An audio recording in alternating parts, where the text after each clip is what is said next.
ಎಸ್ಎಸ್ಎಲ್ಸಿಯಲ್ಲಿ ಹಿಂದಿ ಭಾಷೆಗೆ ಗ್ರೇಡ್ ಬದಲು ಅಂಕಗಳನ್ನು ಕೊಡಿ ರಾಜ್ಯ ಸರ್ಕಾರಕ್ಕೆ ಹೈಕೋರ್ಟ್ ಮಹತ್ವದ ಆದೇಶವನ್ನು ಮಾಡಿದೆ.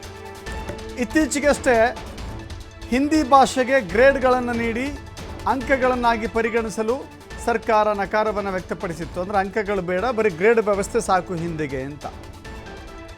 ರಾಜ್ಯ ಸರ್ಕಾರದ ಮರುಪರಿಶೀಲನಾ ಅರ್ಜಿ ವಜಾ ಆಗಿದೆ. ಹಿಂದಿ ಅಂಕಗಳನ್ನು ನೀಡಬೇಕು ಅಂತ ಹೇಳಿ ಈಗ ಆದೇಶವನ್ನು ಮಾಡಲಾಗಿದೆ.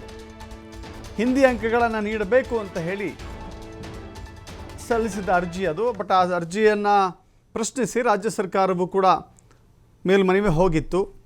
ಈಗ ಸರ್ಕಾರಕ್ಕೆ ಹಿನ್ನಡೆಯಾಗಿದೆ. ಹಿಂದಿಯನ್ನು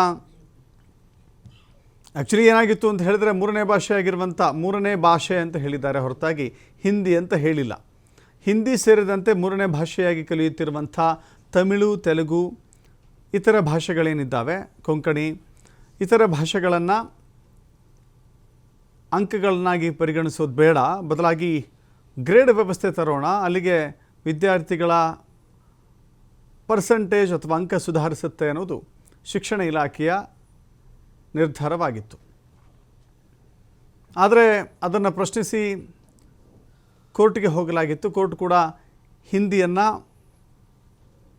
ಅಂಕಗಳನ್ನಾಗಿ ಕೊಡಿ ಅಂತ ಆದೇಶವನ್ನು ಪ್ರಕಟಿಸಲಾಗಿದೆ. ಹೀಗಾಗಿ ರಾಜ್ಯ ಸರ್ಕಾರಕ್ಕೆ ಒಂದು ರೀತಿ ಹಿನ್ನಡೆಯಾದಂತೆ ಕಾಣಿಸ್ತಾ